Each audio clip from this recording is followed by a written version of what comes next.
Jesús y los gnósticos, el grupo que la Iglesia destruyó con fuego y cruz. ¿Te has preguntado alguna vez qué habría pasado si la historia del cristianismo hubiera sido contada de manera completamente diferente? ¿Y si te dijera que existió un grupo de seguidores de Jesús que fue sistemáticamente eliminado de la historia oficial, borrado con tal precisión que durante casi 2000 años creímos que nunca existieron? Antes de continuar, me gustaría saber desde qué país nos estás acompañando hoy y a qué hora estás viendo este contenido. Escríbelo en los comentarios, porque es fascinante ver cómo esta historia trasciende fronteras y horarios. Y si estás viendo esto desde tu celular, por favor, toca ese botón de me gusta ahora mismo, porque eso ayuda enormemente a que más personas puedan conocer esta verdad que ha estado oculta durante siglos. La historia que estás a punto de descubrir no es una teoría conspirativa moderna ni una especulación académica. Es la historia documentada de cómo la Iglesia primitiva enfrentó lo que consideró la amenaza más peligrosa para su supervivencia. Un grupo de cristianos que afirmaba tener acceso directo a las enseñanzas secretas de Jesucristo, conocimientos tan profundos y reveladores que desafiaban cada aspecto fundamental de lo que hoy conocemos como cristianismo ortodoxo. Estos eran los gnósticos, y su historia es una de conocimiento, poder, traición y destrucción total. Imagínate por un momento que eres un cristiano del siglo II después de Cristo. Han pasado apenas 100 años desde la crucifixión de Jesús y las comunidades cristianas están esparcidas por todo el Imperio Romano, desde las costas de Egipto hasta las ciudades de Asia Menor. Pero algo extraño está sucediendo. No todos los cristianos creen lo mismo sobre Jesús, sobre Dios, sobre la salvación o incluso sobre la naturaleza de la realidad misma. En Alejandría, una de las ciudades más cosmopolitas y culturalmente diversas del mundo antiguo, un maestro llamado Valentín enseña en círculos privados que Jesús no vino simplemente a morir por los pecados de la humanidad. Según Valentín, Cristo vino a revelar conocimientos secretos que solo pueden ser comprendidos por aquellos con la capacidad espiritual adecuada. Estos conocimientos, dice, fueron dados por Jesús a sus discípulos más cercanos en conversaciones privadas después de su resurrección, durante los 40 días antes de su ascensión. Pero ¿qué tipo de conocimientos eran estos? ¿Y por qué fueron mantenidos en secreto? Para entender esto, tenemos que sumergirnos en la mente de los primeros gnósticos y comprender algo fundamental. Ellos no veían el mundo como lo vemos nosotros hoy, ni siquiera como lo veían los cristianos ortodoxos de su época. Para los gnósticos, el universo entero era el resultado de un error cósmico, una tragedia divina de proporciones inimaginables. Según sus enseñanzas, en el principio existía solo el Padre desconocido, una deidad tan perfecta y trascendente que no podía ser nombrada, comprendida o alcanzada por medios ordinarios. Esta deidad suprema habitaba en el pleroma, un reino de plenitud divina poblado por emanaciones llamadas eones, seres espirituales perfectos que reflejaban diferentes aspectos de la naturaleza divina. Pero entonces ocurrió algo catastrófico. Uno de estos eones, generalmente identificado con Sofía o sabiduría, cometió un acto de hibris cósmica. Impulsada por el deseo de conocer al Padre desconocido sin la mediación adecuada, Sofía intentó penetrar en el misterio supremo por sí sola. Este acto de presunción espiritual desencadenó una cascada de consecuencias que resultaría en la creación del mundo material que conocemos. El resultado de la caída de Sofía fue el nacimiento de una deidad inferior y defectuosa, el demiurgo. Este ser, identificado por muchos gnósticos con el Yahvé del Antiguo Testamento, no era malévolo por naturaleza, sino simplemente ignorante de las realidades superiores. Creyendo que era el único Dios, el demiurgo procedió a crear el mundo material y a la humanidad, sin darse cuenta de que estaba construyendo lo que los gnósticos consideraban una prisión cósmica. Aquí es donde la historia se vuelve verdaderamente radical. Para los gnósticos, el mundo físico no era una creación buena que había sido corrompida por el pecado,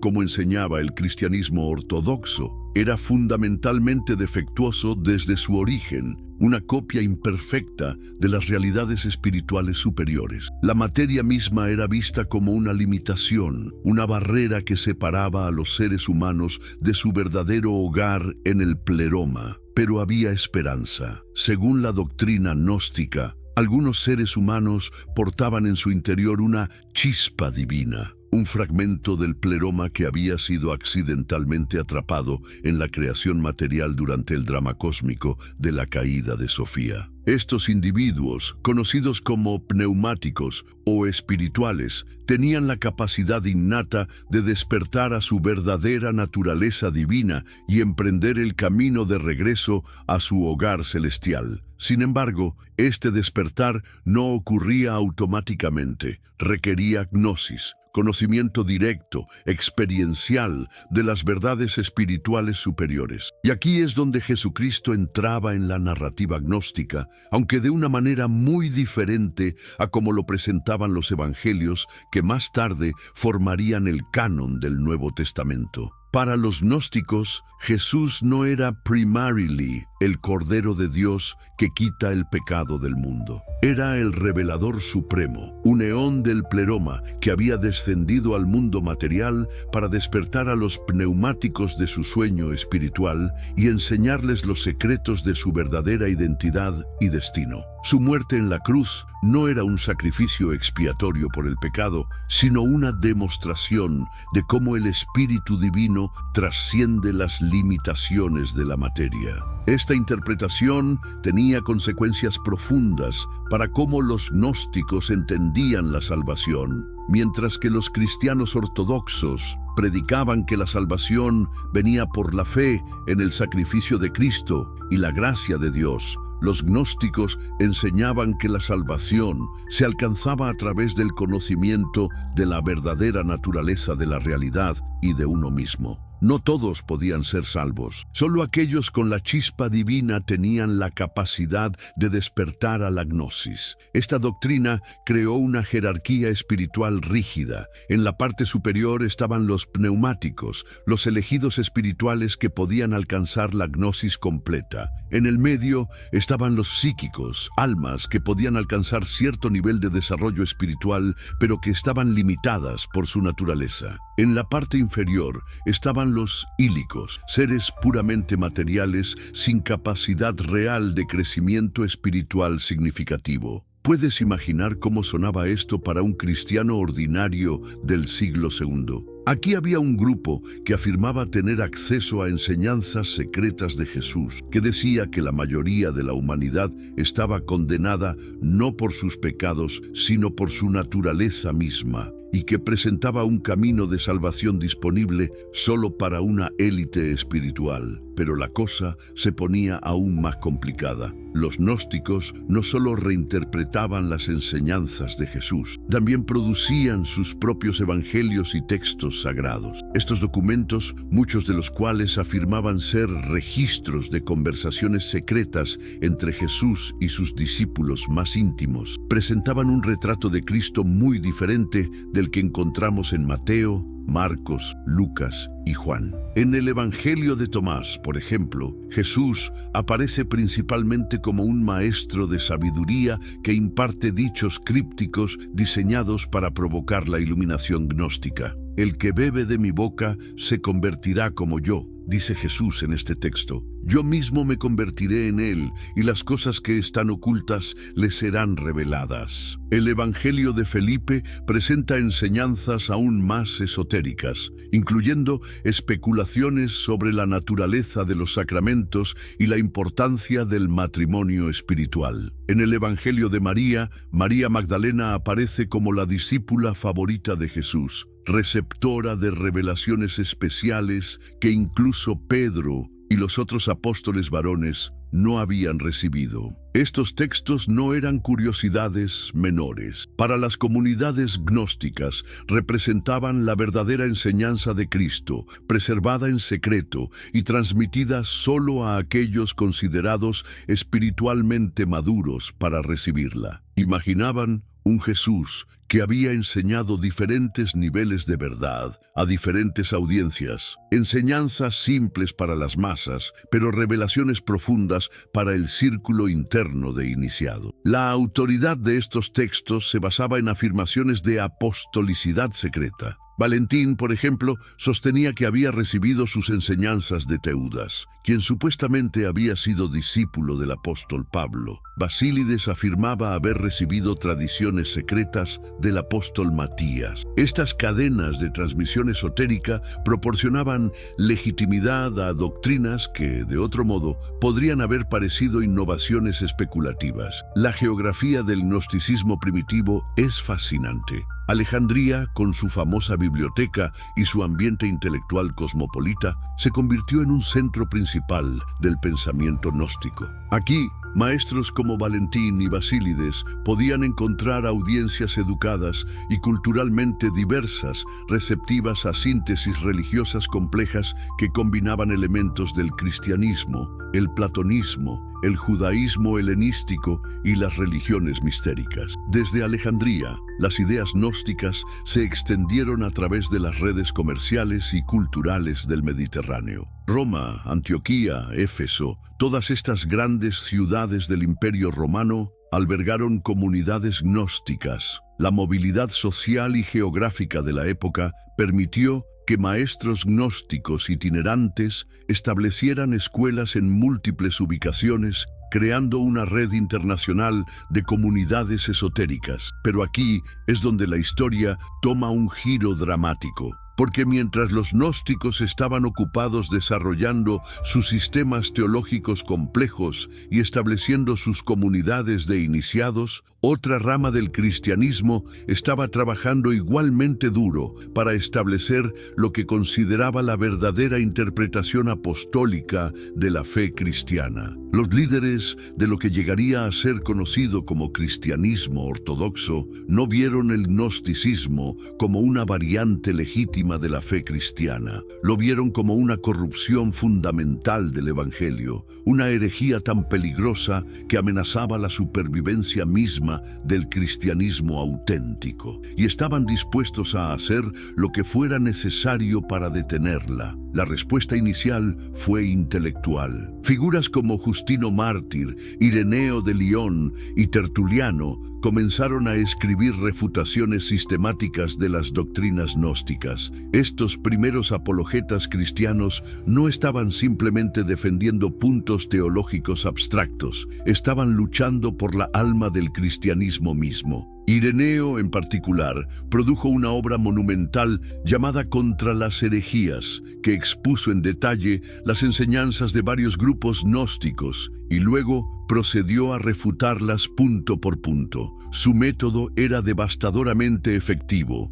Primero, presentaba las doctrinas gnósticas de manera clara y completa. Luego mostraba cómo estas doctrinas contradecían las enseñanzas claras de la Escritura y la tradición apostólica. Pero Ireneo fue más allá de la simple refutación. Desarrolló lo que se convertiría en la defensa clásica de la ortodoxia cristiana, la doctrina de la sucesión apostólica. Según Ireneo, la verdadera enseñanza cristiana había sido preservada de manera pública y verificable en las iglesias establecidas por los apóstoles originales. Estas iglesias tenían listas de obispos que se remontaban directamente a los apóstoles, y sus enseñanzas habían sido consistentes a través del tiempo. Esta fue una estrategia brillante para contrarrestar las afirmaciones gnósticas de poseer tradiciones secretas. ¿Cómo podía alguien verificar que Valentín realmente había recibido enseñanzas secretas de Pablo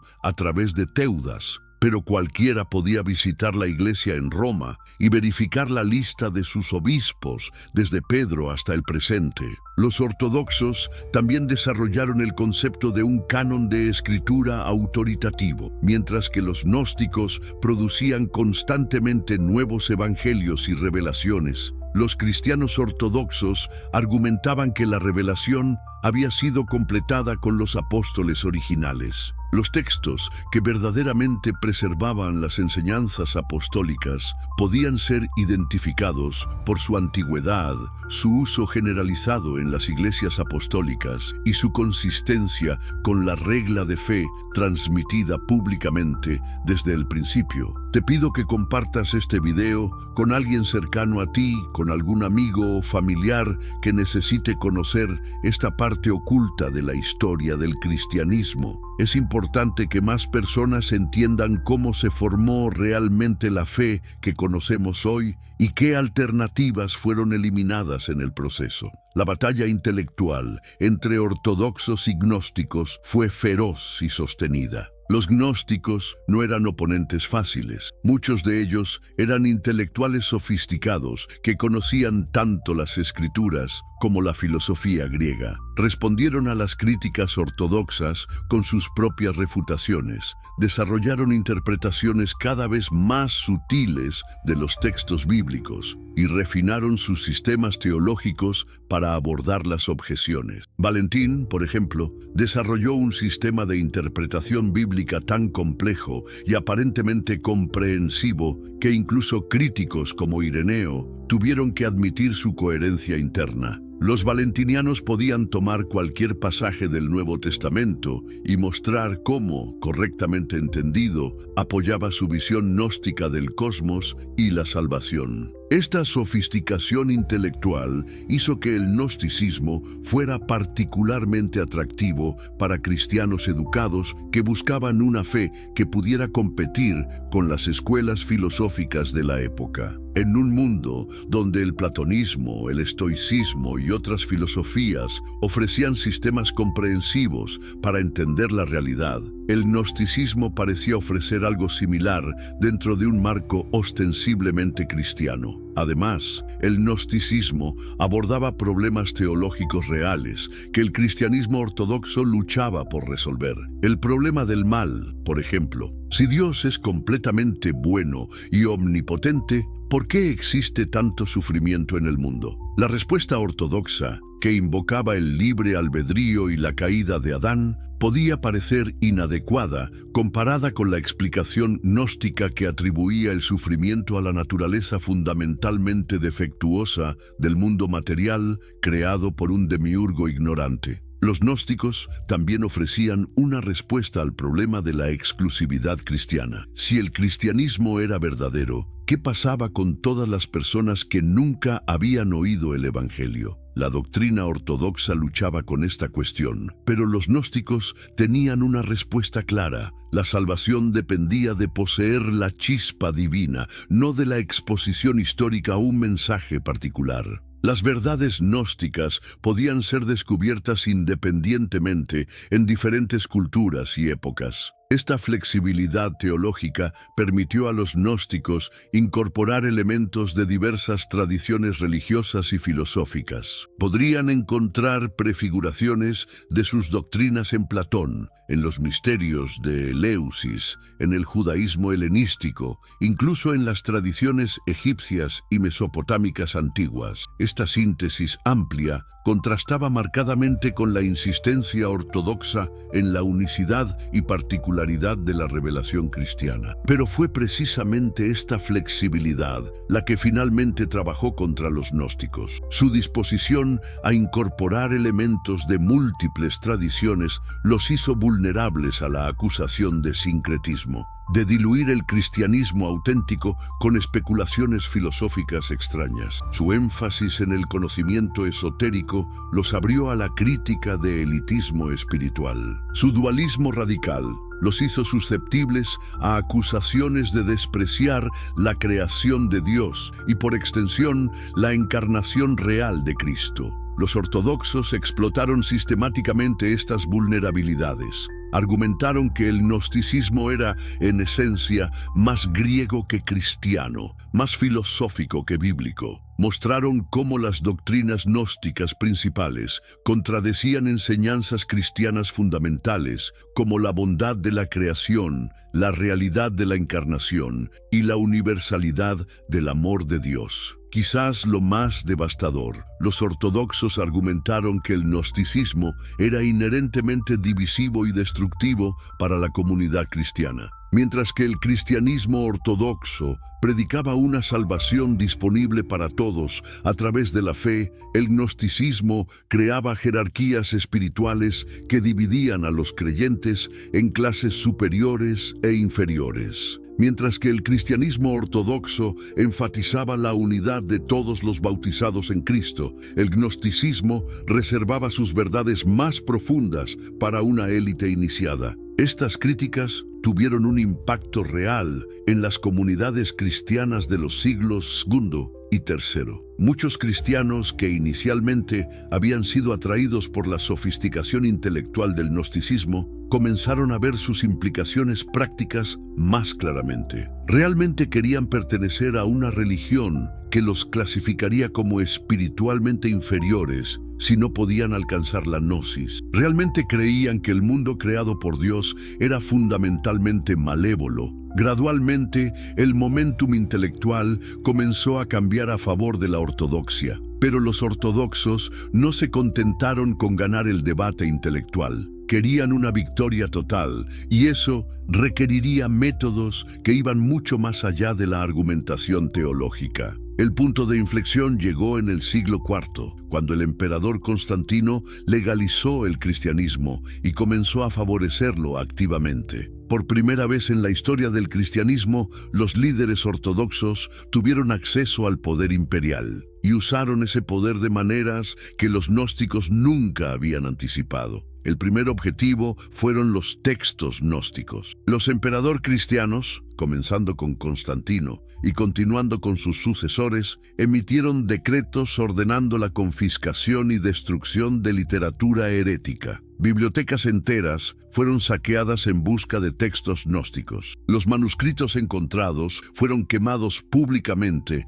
en espectáculos diseñados tanto para eliminar físicamente estos textos como para enviar un mensaje claro sobre las consecuencias de poseer literatura herética. Esta campaña de destrucción fue sistemática y despiadada. Los agentes imperiales trabajaron estrechamente con obispos ortodoxos para identificar comunidades gnósticas y confiscar sus bibliotecas. Se ofrecían recompensas por información que llevara al descubrimiento de textos ocultos. Se imponían severas penalidades a cualquiera encontrado ocultando literatura gnóstica. El impacto fue devastador. Durante siglos, nuestro conocimiento del gnosticismo se limitó principalmente a las citas y descripciones encontradas en las refutaciones ortodoxas.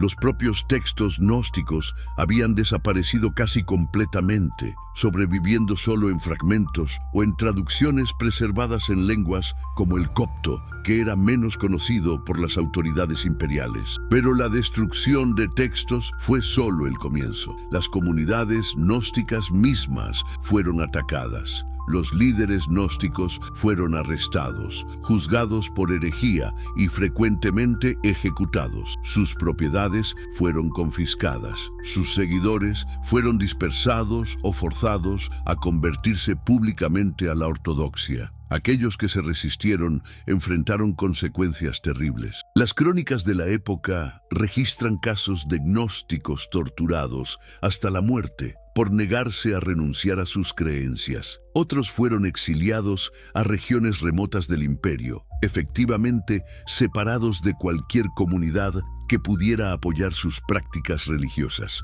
Los métodos utilizados fueron variados y brutales. En algunos casos, las autoridades infiltraron comunidades gnósticas con informantes que reportaban sobre enseñanzas y prácticas secretas. En otros, utilizaron métodos de coerción psicológica, amenazando a los familiares de los gnósticos si no abandonaban sus creencias heréticas. Particularmente efectiva fue la estrategia de atacar la estructura económica de las comunidades gnósticas. Muchos grupos gnósticos dependían de patrocinadores adinerados que apoyaban financieramente a los maestros y proporcionaban espacios para reuniones. Las autoridades imperiales presionaron sistemáticamente a estos patrocinadores, utilizando tanto incentivos como amenazas para cortar el apoyo financiero a las comunidades heréticas. Sin recursos económicos, sin liderazgo y enfrentando persecución constante,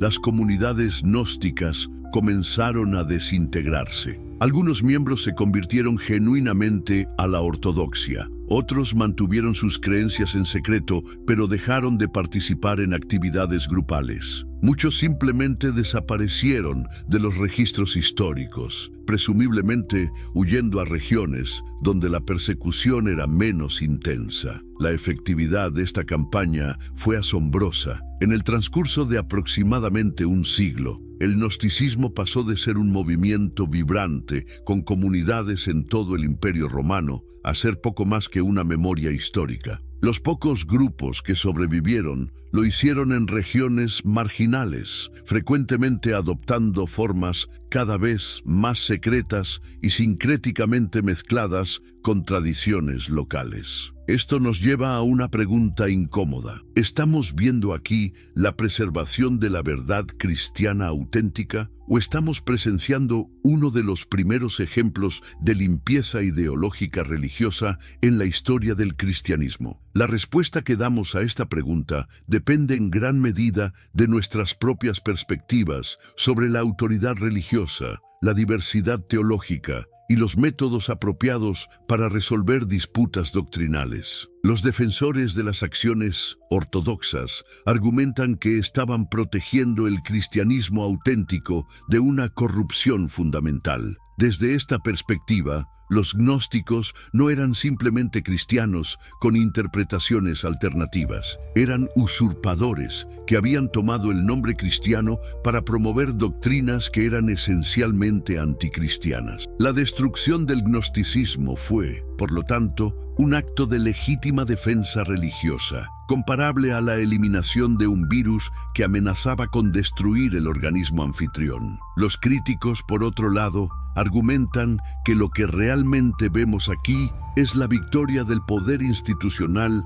sobre la diversidad intelectual. Según esta interpretación, los gnósticos representaban una tradición alternativa legítima dentro del cristianismo primitivo, una que fue eliminada no porque fuera falsa, sino porque desafiaba la autoridad de los líderes ortodoxos emergentes. La destrucción del gnosticismo representó, por lo tanto, un empobrecimiento del cristianismo, la eliminación de perspectivas que podrían haber enriquecido la tradición cristiana. La verdad probablemente se encuentra en algún lugar entre estas dos posiciones extremas. Es cierto que muchas doctrinas gnósticas eran difíciles de reconciliar con las enseñanzas básicas del cristianismo apostólico, tal como se conservaron en los textos que más tarde formarían el Nuevo Testamento. El dualismo gnóstico, en particular, era problemático para una religión que afirmaba la bondad fundamental de la creación de Dios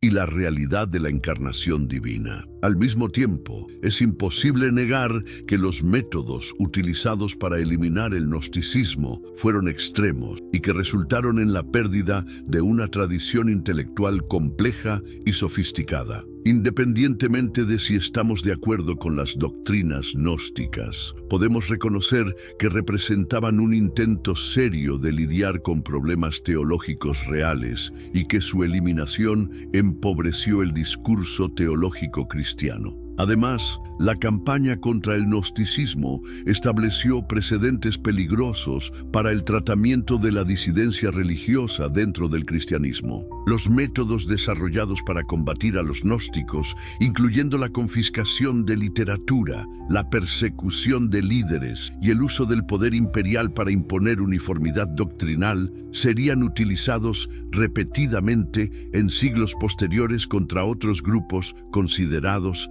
heréticos. Pero quizás el impacto más duradero de la destrucción del gnosticismo no fue lo que eliminó, sino lo que preservó y definió. La lucha contra el gnosticismo forzó a la ortodoxia cristiana a articular más claramente sus propias doctrinas fundamentales. El credo de los apóstoles, por ejemplo, con su énfasis en la creación, la encarnación y la resurrección corporal, fue desarrollado en parte como una respuesta directa a las negaciones gnósticas de estas doctrinas. La formación del canon del Nuevo Testamento también fue influenciada por la necesidad de establecer una autoridad clara contra las afirmaciones gnósticas de poseer revelaciones secretas. Los criterios utilizados para determinar qué textos pertenecían al canon, incluyendo apostolicidad, ortodoxia y uso generalizado en las iglesias, fueron desarrollados en parte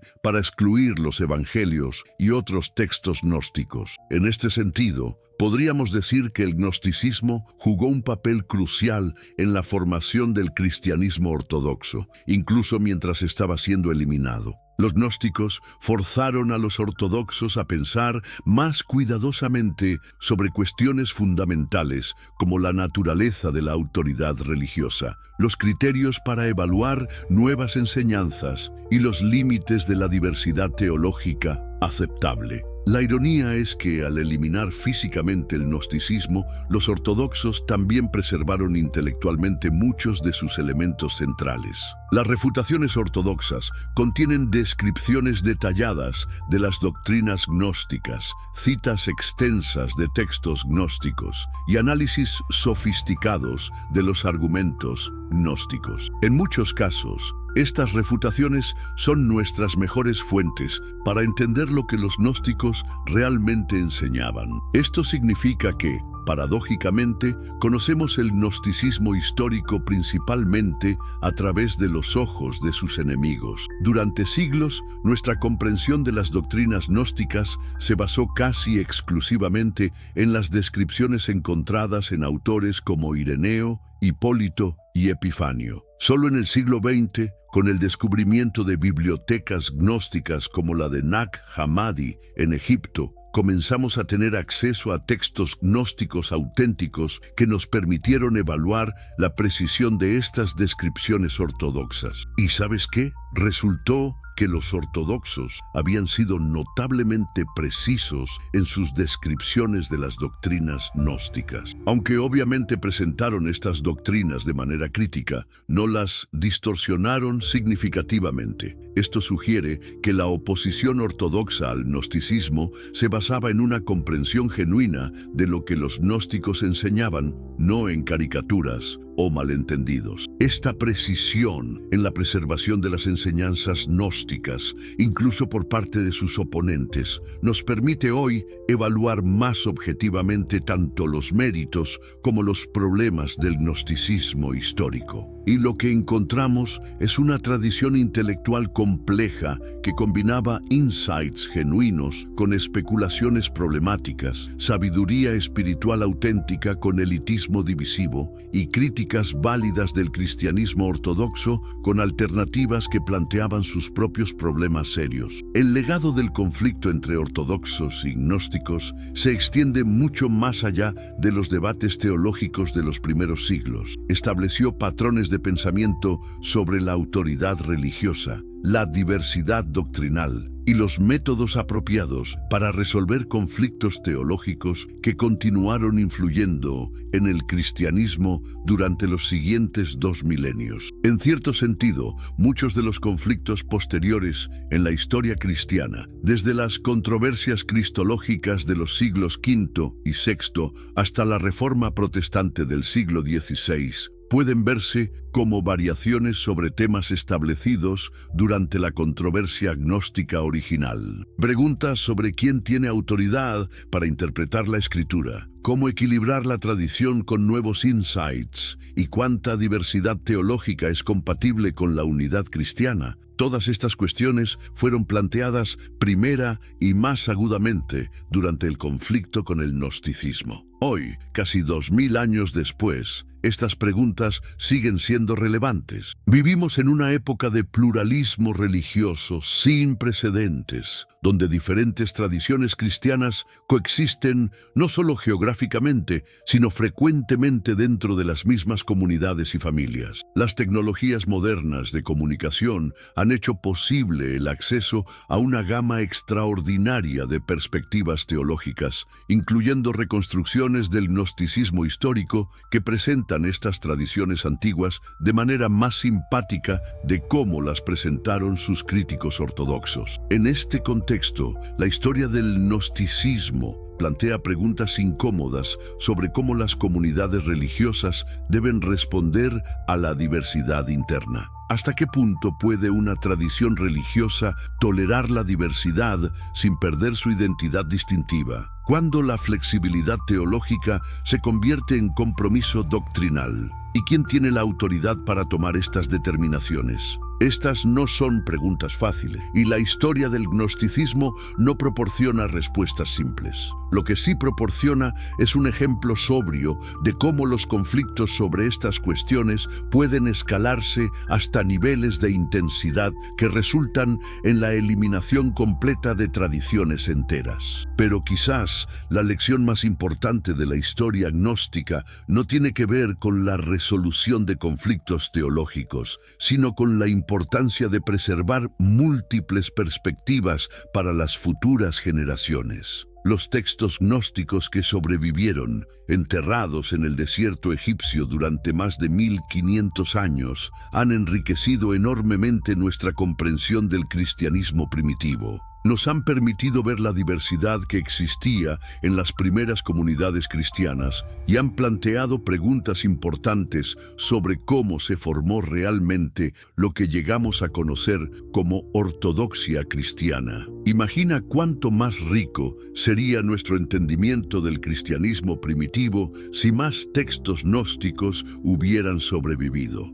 Imagina los insights que podríamos haber ganado sobre las preguntas teológicas que estos pensadores antiguos estaban tratando de resolver. Imagina las perspectivas alternativas que podrían haber informado el desarrollo posterior de la teología cristiana. La destrucción del gnosticismo representa, por lo tanto, no solo la eliminación de lo que los ortodoxos consideraban error, sino también la pérdida de una conversación intelectual que podría haber enriquecido toda la tradición cristiana. Es una pérdida que solo podemos comenzar a apreciar ahora, siglos después, cuando fragmentos de esa conversación perdida emergen ocasionalmente de las arenas del desierto o de bibliotecas monásticas olvidadas. Esta es la verdadera tragedia de la historia gnóstica. No necesariamente que los gnósticos tuvieran razón y los ortodoxos estuvieran equivocados, sino que una conversación vital fue terminada por la fuerza antes de que pudiera llegar a sus conclusiones naturales. El mundo nunca sabrá qué síntesis creativas podrían haber emergido si el diálogo entre perspectivas gnósticas y ortodoxas hubiera continuado, o cómo cada tradición podría haber sido enriquecida por el encuentro continuado con la otra. Al reflexionar sobre esta historia, nos enfrentamos a preguntas profundas sobre la naturaleza de la verdad religiosa y los métodos apropiados para buscarla. ¿Es la verdad algo que se puede poseer completamente y defender contra todas las alternativas? ¿O es algo que se descubre gradualmente a través del encuentro con múltiples perspectivas? ¿Son las certezas doctrinales una base necesaria para la comunidad religiosa o pueden ser obstáculos para el crecimiento espiritual continuo? Los gnósticos, con su énfasis en la gnosis como conocimiento directo y experiencial, representaron una respuesta particular a estas preguntas. Su insistencia en que la verdad más profunda no podía ser capturada completamente en fórmulas doctrinales, sino que debía ser experimentada personalmente, desafió las formas más institucionales de autoridad religiosa que estaban emergiendo en el cristianismo ortodoxo. Al mismo tiempo, su tendencia hacia el elitismo espiritual y su desprecio por el mundo material plantearon problemas reales para una religión que afirmaba ser para toda la humanidad y que celebraba la encarnación de Dios en la historia humana. Quizás la verdadera lección de la historia gnóstica no es que una perspectiva era completamente correcta y la otra completamente incorrecta, sino que ambas tradiciones capturaron aspectos importantes de la experiencia religiosa humana que podrían haber sido integrados de maneras más creativas si el conflicto no hubiera escalado hasta la eliminación total de una de las partes. Hoy, cuando enfrentamos nuestros propios desafíos de pluralismo religioso y diversidad teológica, la historia del gnosticismo sirve tanto como advertencia como inspiración. Como advertencia, nos recuerda cómo los conflictos sobre la verdad religiosa pueden escalarse hasta niveles destructivos que empobrecen a toda la comunidad humana. Como inspiración, nos muestra la riqueza intelectual y espiritual que puede emerger cuando las tradiciones religiosas se toman en serio las preguntas más profundas sobre la naturaleza de la realidad y el sentido de la existencia humana. La historia que acabas de escuchar no es solo sobre eventos que ocurrieron hace 2000 años. Es sobre patrones de pensamiento, autoridad y conflicto que continúan dando forma a nuestro mundo religioso hoy. Es sobre la tensión permanente entre la tradición y la innovación, entre la autoridad y la experiencia personal, entre la unidad comunitaria y la diversidad intelectual. Y es sobre la importancia de recordar que la verdad que prevalece no siempre es la única verdad que merecía ser preservada. A veces es simplemente la verdad que tuvo mejores aliados, más poder o mayor disposición para usar métodos extremos para eliminar la competencia. La historia de Jesús y los gnósticos es, en última instancia, una historia sobre el poder. El poder de definir la verdad, el poder de determinar qué voces serán escuchadas y cuáles serán silenciadas, y el poder de dar forma al futuro eliminando alternativas del pasado. Es una historia que nos invita a reflexionar no solo sobre lo que creemos, sino sobre cómo llegamos a creerlo y qué otras posibilidades podrían haber sido perdidas en el camino. ¿Alguna vez has pensado en cómo sería descubrir que todo lo que creías sobre tu historia familiar era una mentira? Ahora, imagina esa sensación, pero multiplicada por 1000, cuando se trata de la historia de tu fe. Porque eso es exactamente lo que estaba a punto de suceder en el mundo cristiano de los siglos II y III. Si estás viendo esto desde tu celular, por favor toca el botón de me gusta ahora mismo, porque ese simple gesto ayuda enormemente a que más personas puedan acceder a esta información que ha permanecido oculta durante tanto tiempo. Y no olvides contarme en los comentarios desde qué país nos acompañas y a qué hora estás viendo este contenido, porque es fascinante ver cómo esta historia trasciende todas las fronteras geográficas y temporales. Mientras los primeros apologetas cristianos estaban ocupados escribiendo sus refutaciones contra las doctrinas gnósticas, algo mucho más complejo estaba ocurriendo en las sombras del Imperio Romano. No estamos hablando de una sola secta herética operando desde una esquina oscura de Alejandría. Estamos hablando de una red internacional de escuelas esotéricas, cada una con sus propias interpretaciones del mensaje secreto de Cristo, cada una compitiendo no solo con el cristianismo ortodoxo, sino también entre sí por la lealtad de los buscadores espirituales más sofisticados de la época. ¿Te has preguntado alguna vez por qué los gnósticos se dividieron en tantas escuelas diferentes si supuestamente todos tenían acceso a las mismas revelaciones secretas de Jesús? La respuesta a esta pregunta nos lleva al corazón de una paradoja fundamental que eventualmente contribuiría a la destrucción del movimiento gnóstico. Mientras más exclusivo y esotérico se volvía su conocimiento, más fragmentado se volvía el movimiento mismo. Comencemos con los valentinianos, sin duda la escuela gnóstica más influyente y sofisticada del siglo II. Valentín había llegado a Roma alrededor del año 135 después de Cristo, procedente de Alejandría, y rápidamente estableció una escuela que atrajo a algunos de los intelectuales cristianos más brillantes de la capital imperial. Pero aquí hay algo que muy pocos saben. Valentín estuvo sorprendentemente cerca de ser elegido obispo de Roma. Imagínate por un momento qué diferente habría sido la historia del cristianismo si Valentín hubiera ganado esa elección episcopal. En lugar de ser recordado como el líder de una secta herética, podría haber sido venerado como uno de los grandes santos de la Iglesia primitiva. Sus elaboradas especulaciones teológicas podrían haber sido preservadas como misterios sagrados, en lugar de ser denunciadas como fantasías heréticas. Pero Valentín perdió la elección, y esa pérdida marcó un punto de inflexión crucial en la historia del gnosticismo. Rechazado por la estructura de poder emergente de la Iglesia ortodoxa, Valentín dobló la apuesta en su sistema esotérico, desarrollando una cosmología de complejidad asombrosa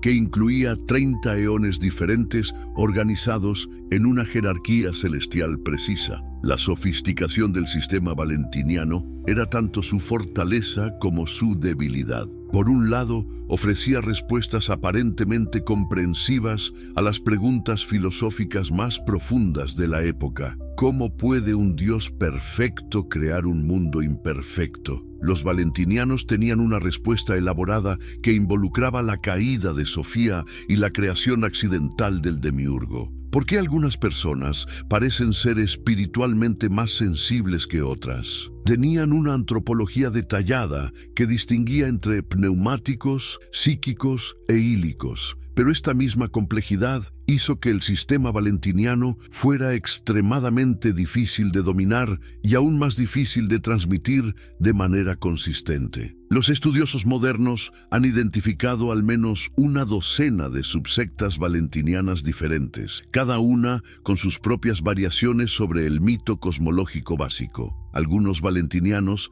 enseñaban que había 8 eones en el pleroma superior. Otros insistían en que había 10. Algunos ubicaban la caída de Sofía antes de la creación del mundo material. Otros la situaban después. Estas diferencias doctrinales no eran meramente académicas. Reflejaban tensiones profundas dentro del movimiento gnóstico sobre cuestiones fundamentales como la naturaleza de la autoridad espiritual, los criterios para evaluar nuevas revelaciones y los límites de la especulación teológica aceptable. En otras palabras, los gnósticos enfrentaban exactamente los mismos problemas que estaban causando conflicto entre ellos y los cristianos ortodoxos. Pero ahora, estos problemas estaban fragmentando su propio movimiento desde adentro. La escuela basilidiana presenta un caso aún más fascinante. Basílides, operando desde Alejandría aproximadamente al mismo tiempo que Valentín estaba estableciendo su influencia en Roma,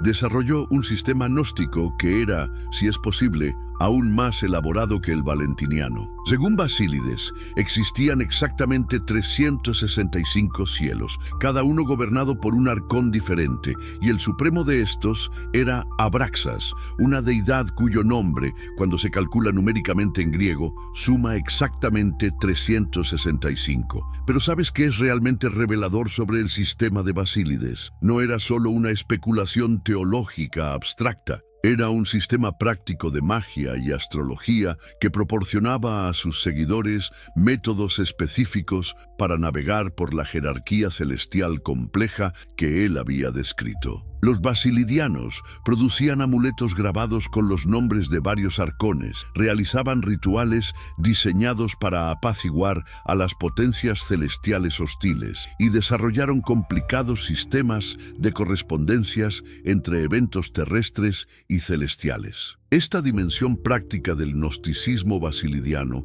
es algo que a menudo se pasa por alto en las discusiones académicas modernas, pero era absolutamente central para sus seguidores antiguos. No estaban simplemente interesados en comprender la estructura del cosmos, querían poder manipular esa estructura para sus propios propósitos espirituales y materiales. En cierto sentido, Basílides y sus seguidores estaban desarrollando lo que podríamos llamar una forma temprana de ciencia oculta, un sistema integrado de conocimiento teórico y técnica práctica. Pero aquí es donde las cosas se vuelven realmente interesantes. Los diferentes grupos gnósticos no solo competían con los cristianos ortodoxos, también competían ferozmente entre sí. Los valentinianos despreciaban a los basilidianos como magos supersticiosos que habían corrompido la gnosis pura con prácticas mundanas. Los basilidianos, por su parte, consideraban a los valentinianos como especuladores impracticables que habían perdido el contacto con las realidades espirituales operativas. Y luego estaban los marcionitas,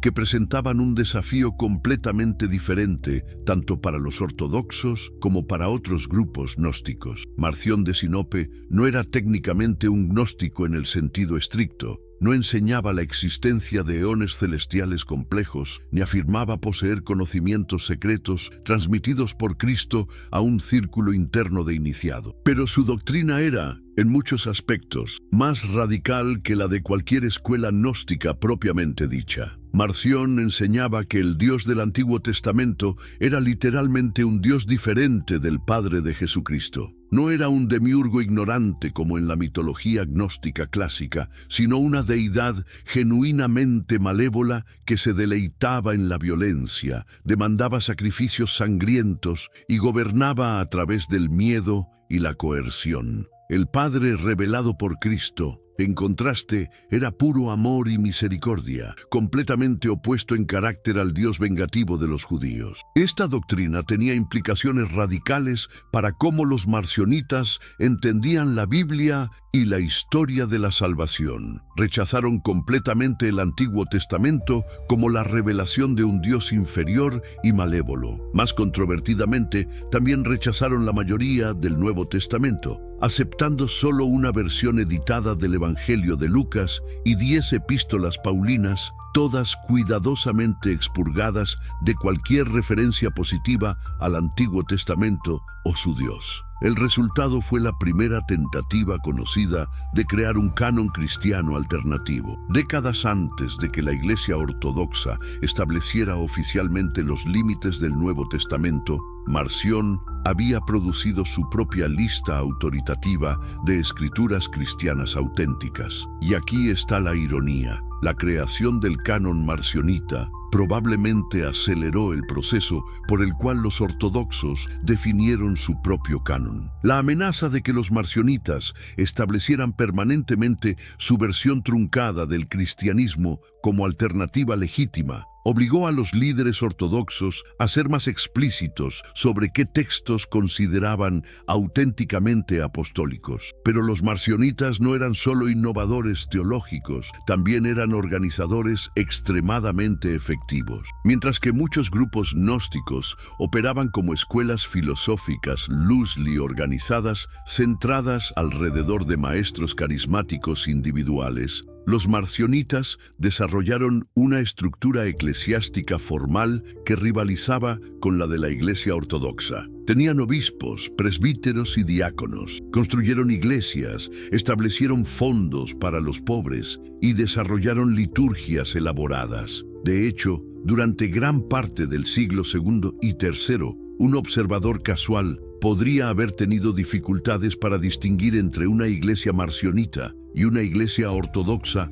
basándose únicamente en sus estructuras organizacionales y prácticas de adoración. Las diferencias se volvían evidentes solo cuando se examinaba el contenido específico de las enseñanzas y las escrituras utilizadas. Esta similitud organizacional hizo que los marcionitas fueran particularmente amenazadores para los líderes ortodoxos. Grupos como los valentinianos podían ser desestimados como sociedades secretas elitistas con poca apelación para los cristianos ordinarios. Pero los marcionitas estaban construyendo una alternativa completa al cristianismo ortodoxo, completa con sus propias escrituras, su propia teología y su propia estructura institucional. Si tenían éxito, no solo competirían con la ortodoxia, podrían reemplazarla completamente. Ahora, si puedes, comparte este video con algún amigo o familiar que necesite conocer esta historia oculta. Es importante que más personas entiendan cómo se formó realmente el cristianismo que conocemos hoy y qué alternativas fueron eliminadas en el proceso. La respuesta ortodoxa a esta amenaza múltiple fue increíblemente sofisticada y coordinada. No se contentaron con refutar simplemente las doctrinas específicas de cada grupo herético. Desarrollaron una estrategia comprehensive que atacaba los fundamentos mismos sobre los cuales se basaban todas las alternativas gnósticas y cuasi-gnósticas al cristianismo ortodoxo. El primer elemento de esta estrategia fue el desarrollo de lo que podríamos llamar una heresiología sistemática. Figuras como Ireneo de León y Hipólito de Roma no se contentaron con atacar grupos heréticos individuales de manera ad hoc. Crearon taxonomías detalladas de error que mostraban cómo todas las diversas herejías estaban relacionadas entre sí y se derivaban de las mismas fuentes corruptas. Ireneo, en particular, fue brillante en mostrar cómo las diversas escuelas gnósticas, a pesar de sus diferencias aparentes, compartían ciertos errores fundamentales. Todas, argumentaba, derivaban de la filosofía griega pagana más que de la revelación apostólica auténtica. Todas dividían artificialmente el mundo espiritual del material. Todas negaban la verdadera encarnación de Cristo. Y todas reemplazaban la salvación por gracia a través de la fe con alguna forma de salvación por conocimiento esotérico. Esta estrategia de generalización fue devastadoramente efectiva porque permitió a los ortodoxos tratar toda la diversidad del pensamiento gnóstico como manifestaciones de un error básico singular. En lugar de tener que refutar docenas de sistemas diferentes punto por punto, podían atacar las raíces filosóficas comunes de las cuales, según argumentaban, crecían todos estos errores. Pero los ortodoxos no se contentaron con la refutación intelectual. También desarrollaron alternativas institucionales positivas a las estructuras que estaban haciendo atractivos a los grupos heréticos. Si los gnósticos ofrecían conocimiento esotérico a través de iniciaciones secretas, los ortodoxos desarrollaron programas de educación catequética que proporcionaban instrucción sistemática en la doctrina cristiana a cualquier persona interesada. Si los marcionitas proporcionaban escrituras autoritativas, los ortodoxos trabajaron para establecer un canon que fuera tanto más comprensivo como más claramente apostólico. Si varios grupos heréticos ofrecían experiencias místicas intensas, los ortodoxos desarrollaron formas de espiritualidad que eran igualmente profundas, pero más accesibles para los cristianos ordinarios. Una de las innovaciones ortodoxas más importantes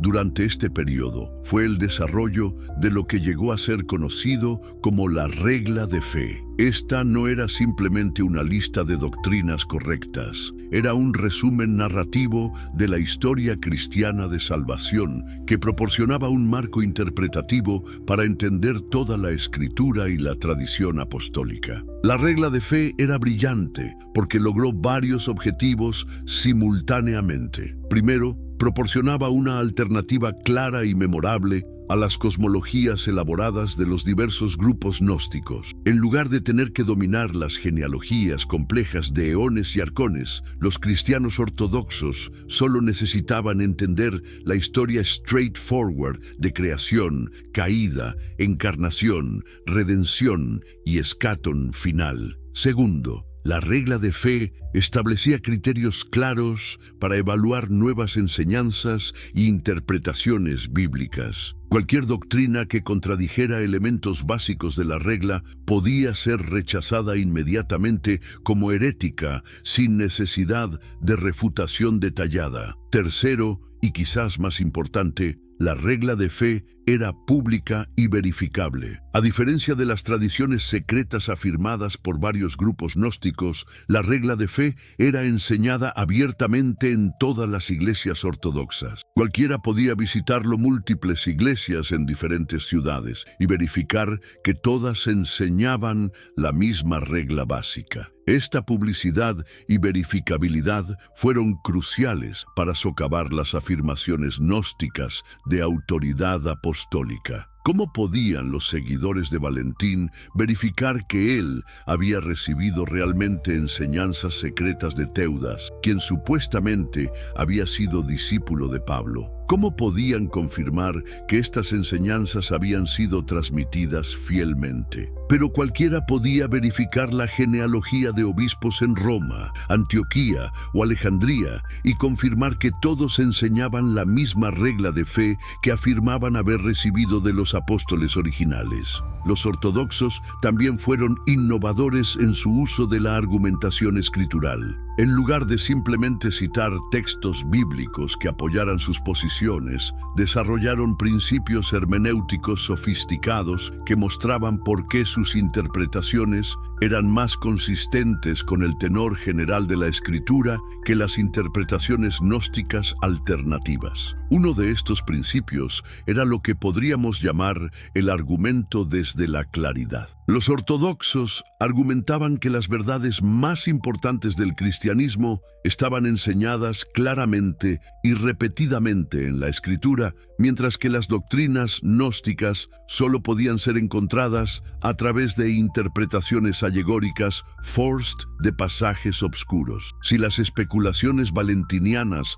sobre el pleroma eran realmente parte del mensaje cristiano central, ¿por qué no había referencias claras a estos conceptos en los evangelios? Otro principio era el argumento desde la consistencia. Los ortodoxos mostraron cómo las interpretaciones gnósticas de textos bíblicos individuales, aunque a veces ingeniosas, creaban inconsistencias cuando se aplicaban sistemáticamente a través de toda la Escritura. Los gnósticos podrían explicar por qué Jesús habló en parábolas, citando su deseo de ocultar verdades esotéricas de las multitudes, pero entonces, ¿cómo explicaban los muchos pasajes donde Jesús enseñaba abiertamente y invitaba a todos a seguirlo? Quizás lo más efectivo fue el argumento desde las consecuencias. Los ortodoxos argumentaron que las doctrinas gnósticas, llevadas a sus conclusiones lógicas, socavaban los fundamentos mismos de la vida moral y comunitaria cristiana. Si el mundo material era fundamentalmente malévolo, ¿por qué los cristianos deberían preocuparse por la pobreza, la injusticia o el sufrimiento físico? Si solo una élite espiritual podía alcanzar la salvación verdadera, ¿qué motivación tenían los cristianos ordinarios para perseguir la santidad? Si el cuerpo físico era una prisión del alma, ¿por qué era importante la resurrección corporal de Cristo? Estos argumentos tuvieron un impacto devastador en las comunidades gnósticas porque expusieron tensiones reales dentro de sus sistemas doctrinales. Muchos gnósticos eran personas sinceras que estaban genuinamente preocupadas por la justicia social y el bienestar de sus comunidades. Cuando los críticos ortodoxos mostraron cómo sus doctrinas favoritas implicaban lógicamente una falta de preocupación por estos valores, muchos comenzaron a reconsiderar sus compromisos teológicos. Pero la controversia intelectual era solo una dimensión del conflicto que se estaba desarrollando. Porque mientras los teólogos estaban debatiendo cuestiones de doctrina e interpretación bíblica, fuerzas políticas mucho más grandes estaban convergiendo que eventualmente determinarían el destino del gnosticismo de maneras que ningún argumento teológico podría haber logrado por sí solo. El cambio crucial comenzó con la conversión del emperador Constantino al cristianismo en las primeras décadas del siglo IV. Por primera vez en la historia, los cristianos tuvieron acceso al poder imperial, y esto cambió completamente la dinámica del conflicto con los grupos heréticos. Antes de Constantino, tanto los cristianos ortodoxos como los diversos grupos gnósticos habían operado como minorías religiosas en un imperio oficialmente pagano. Ambos bandos habían enfrentado persecución esporádica de las autoridades imperiales. Ambos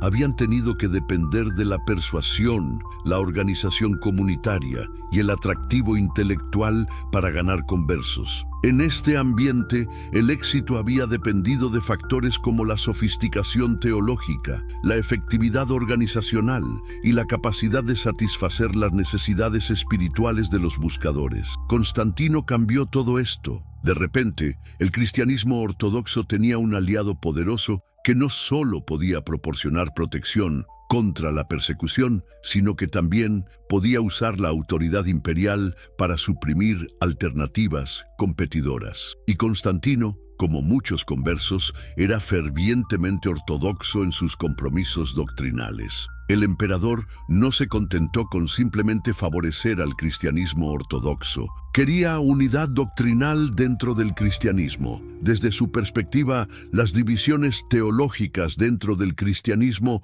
eran no solo espiritualmente peligrosas, sino también políticamente desestabilizadoras. Si iba a basar la legitimidad de su imperio en el favor del Dios cristiano, necesitaba asegurarse de que los cristianos estuvieran adorando a ese Dios de la manera correcta. Esta preocupación imperial por la unidad doctrinal se intensificó cuando Constantino se enfrentó a la controversia arriana, que amenazaba dividir a la Iglesia ortodoxa misma. Si los cristianos ortodoxos no podían ponerse de acuerdo sobre la naturaleza de Cristo, ¿cómo podían servir como base unificadora para el imperio? La respuesta de Constantino fue convocar el Concilio de Nicea en 325, que estableció el precedente de usar asambleas imperialmente patrocinadas para resolver disputas doctrinales cristianas. Una vez que este precedente fue establecido, era inevitable que la autoridad imperial fuera dirigida hacia otros grupos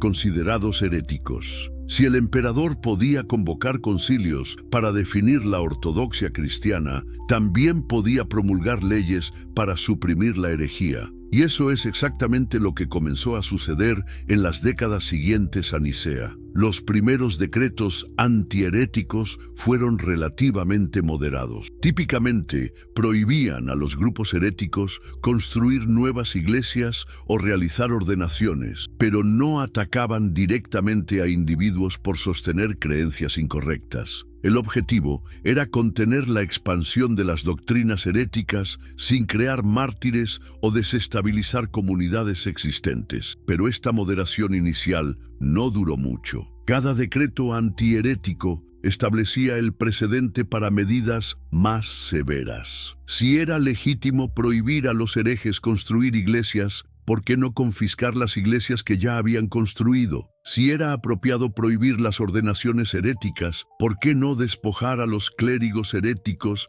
existentes de su autoridad? Si las doctrinas heréticas eran espiritualmente peligrosas, ¿por qué no proteger a los ciudadanos ordinarios, prohibiendo completamente su enseñanza? Esta escalación lógica fue acelerada por presiones prácticas. Los líderes ortodoxos locales, ahora respaldados por la autoridad imperial, comenzaron a presionar por medidas más agresivas contra los grupos heréticos en sus regiones. Argumentaron que la tolerancia de la herejía socavaba la autoridad de la enseñanza ortodoxa y confundía a los cristianos ordinarios que no podían distinguir entre doctrina verdadera y falsa sin guía clara. Los obispos ortodoxos también tenían razones más mundanas para favorecer la supresión de grupos heréticos. Muchas comunidades heréticas eran prósperas y bien organizadas, con propiedades valiosas y miembros influyentes.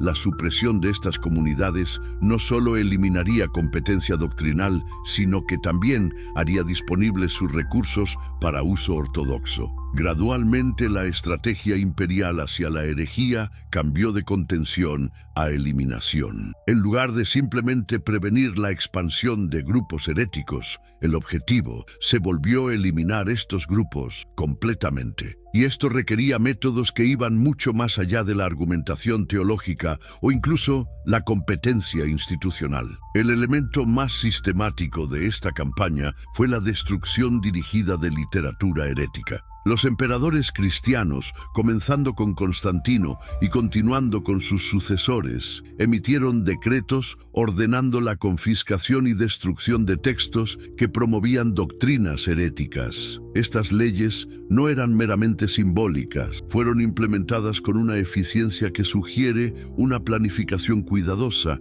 y recursos considerables. Los agentes imperiales trabajaron estrechamente con obispos locales para identificar y confiscar bibliotecas heréticas. Se establecieron procedimientos para evaluar textos sospechosos y determinar si contenían enseñanzas heréticas. Se crearon centros regionales donde los manuscritos confiscados eran reunidos para destrucción pública. Esta destrucción fue tanto práctica como teatral. Prácticamente eliminó las fuentes textuales sobre las cuales dependían las comunidades heréticas para su autoridad doctrinal y continuidad histórica. Teatralmente, envió un mensaje poderoso sobre las consecuencias de poseer o distribuir literatura herética. La efectividad de esta campaña es atestiguada por el hecho de que nuestro conocimiento del gnosticismo histórico se basó durante siglos casi exclusivamente en citas y descripciones encontradas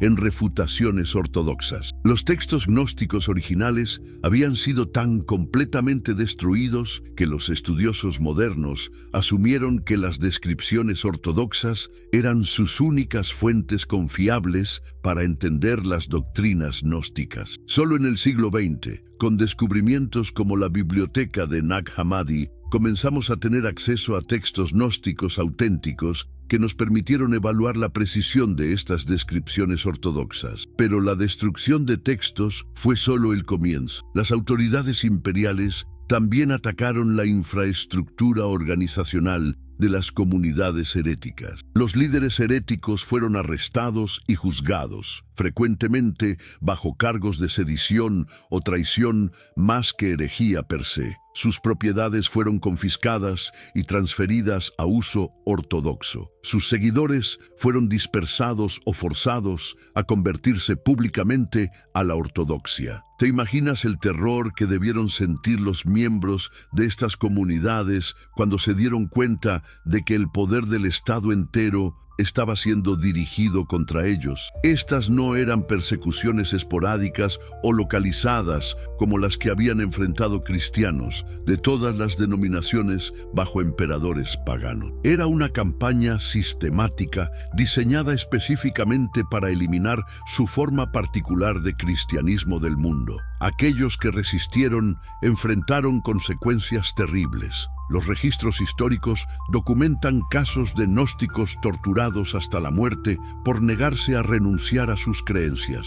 Otros fueron exiliados a regiones remotas del imperio, efectivamente cortados de cualquier comunidad que pudiera sostener sus prácticas religiosas. Familias fueron separadas cuando algunos miembros se convertían a la ortodoxia, mientras otros se mantenían fieles a sus convicciones heréticas. Los métodos utilizados fueron variados y sofisticados. Las autoridades infiltraron comunidades heréticas con informantes que reportaban sobre enseñanzas y prácticas secretas. Utilizaron incentivos económicos para alentar conversiones, ofreciendo beneficios comerciales a aquellos que abandonaran grupos heréticos y amenazando con boicots económicos a aquellos que se mantuvieran fieles. Particularmente devastador fue el ataque sistemático a la base económica de las comunidades heréticas. Muchos grupos gnósticos dependían de patrocinadores adinerados que apoyaban financieramente a maestros y proporcionaban espacios para reuniones. Las autoridades imperiales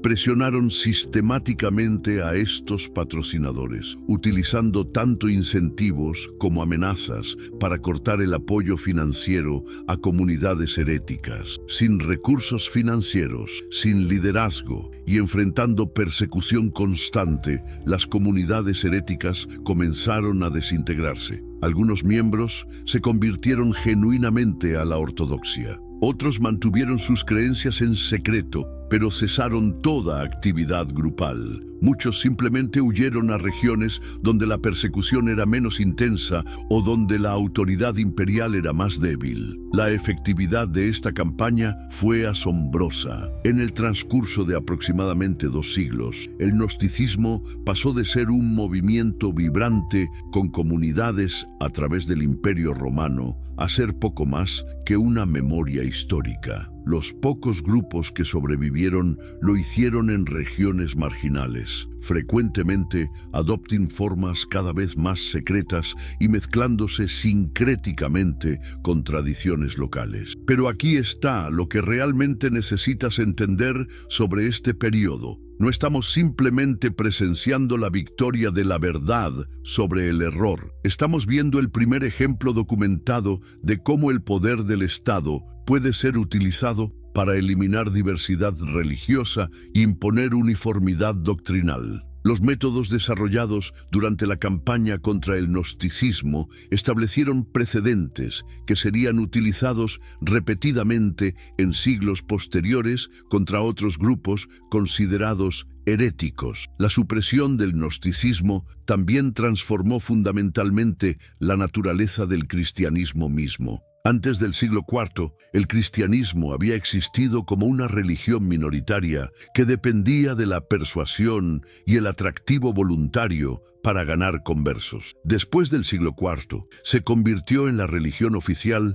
de un imperio que podía usar coerción para suprimir alternativas y mantener la conformidad. Esta transformación tuvo consecuencias que se extendieron mucho más allá del destino de grupos específicamente gnósticos. Estableció el precedente de que la autoridad religiosa podía legitimately utilizar poder político para eliminar dissent doctrinal. Creó una cultura de conformidad teológica que desalentaba la especulación independiente sobre cuestiones religiosas y eliminó voces que podrían haber proporcionado perspectivas alternativas sobre problemas persistentes en el pensamiento cristiano. Pero ¿sabes qué es quizás lo más trágico de toda esta historia? Los gnósticos fueron destruidos no porque sus ideas fueran completamente sin mérito, sino porque desafiaban una estructura de poder que había decidido que la uniformidad era más importante que la diversidad, que la autoridad institucional era más valiosa que la exploración intelectual, y que la eliminación física de oponentes era preferible a la coexistencia de perspectivas diferentes. Y las preguntas que los gnósticos plantearon, las preguntas sobre la naturaleza del mal, la relación entre espíritu y materia, los criterios para evaluar experiencias espirituales y los límites apropiados de la autoridad religiosa, estas preguntas no desaparecieron con la destrucción de las comunidades gnósticas. Continuaron resurgiendo en diferentes formas a través de la historia cristiana, porque son preguntas fundamentales que cualquier tradición religiosa seria debe enfrentar. La ironía final es que, al tratar de proteger el cristianismo de la influencia gnóstica, los ortodoxos del siglo IV pueden haber empobrecido la tradición que estaban tratando de preservar. Las perspectivas gnósticas, por todas sus limitaciones, representaban intentos serios de lidiar con problemas teológicos reales. Su eliminación significó que estos problemas tendrían que ser abordados únicamente desde perspectivas ortodoxas, sin el beneficio del diálogo con visiones alternativas. Cuando reflexionamos sobre esta historia desde nuestra perspectiva moderna, enfrentamos preguntas incómodas sobre la naturaleza de la verdad religiosa, la legitimidad de usar fuerza para imponer creencias y las consecuencias de eliminar voces disidentes de la conversación teológica. Estas no son preguntas meramente históricas. Continúan siendo relevantes en cualquier sociedad donde diferentes grupos religiosos deben coexistir y donde las autoridades deben decidir cómo responder a la diversidad de creencias. ¿Te has preguntado alguna vez qué pasaría si pudieras presenciar el momento exacto en que una historia oculta durante siglos finalmente sale a la luz? Eso es precisamente lo que está está ocurriendo en nuestros días con el redescubrimiento del gnosticismo, pero no como una curiosidad académica, sino como una fuerza viva que continúa moldeando nuestro mundo de maneras que la mayoría de las personas ni siquiera imagina. Si estás viendo esto desde tu celular, por favor toca ese botón de me gusta ahora mismo, porque ese simple gesto es crucial para que este contenido pueda llegar a más personas que necesitan conocer esta verdad que ha permanecido enterrada durante tanto tiempo. Ahora, antes de continuar, me encantaría saber desde qué país nos estás acompañando hoy y a qué hora estás viendo este video. Escríbelo en los comentarios, porque es fascinante ver cómo esta historia antigua sigue siendo relevante sin importar dónde te encuentres en el mundo o a qué hora del día estés descubriendo estos secretos. La destrucción sistemática del gnosticismo en los siglos IV y V no fue el final de la historia, como muchos creyeron durante más de 1000 años. Fue simplemente el comienzo de una supervivencia clandestina que se extendería a través de los siglos de maneras tan ingeniosas y persistentes que los propios persecutores nunca pudieron imaginar. Porque aquí hay algo que las autoridades imperiales y eclesiásticas del siglo IV no entendieron completamente. Las ideas realmente poderosas nunca mueren, simplemente se transforman y resurgen en nuevas formas. ¿Pero qué significa esto exactamente? Significa que mientras los soldados imperiales estaban quemando manuscritos gnósticos en las plazas públicas de Constantinopla y Alejandría, mientras los obispos ortodoxos estaban celebrando la eliminación aparentemente completa de la herejía gnóstica, las semillas de estas ideas ya habían sido plantadas en lugares y formas que serían imposibles de rastrear y erradicar completamente. En las montañas de Bulgaria, durante los siglos IX y X, surgió un movimiento religioso que los historiadores modernos han identificado como claramente neognóstico, los Bogomilo. Estos grupos, liderados por un sacerdote llamado Bogomil, desarrollaron una cosmología dualista que era asombrosamente similar a la de los antiguos gnósticos, a pesar de que aparentemente no tenían acceso directo a los textos gnósticos que habían sido destruidos siglos antes. Los bogomilos enseñaban que el mundo material había sido creado por Satanás, que el Dios verdadero era completamente espiritual y separado del mundo físico, y que la salvación consistía en liberarse de las ataduras de la materia. Rechazaban los sacramentos físicos de la Iglesia ortodoxa, despreciaban las cruces e iconos como símbolos del mundo material corrupto, y creían que solo una élite espiritual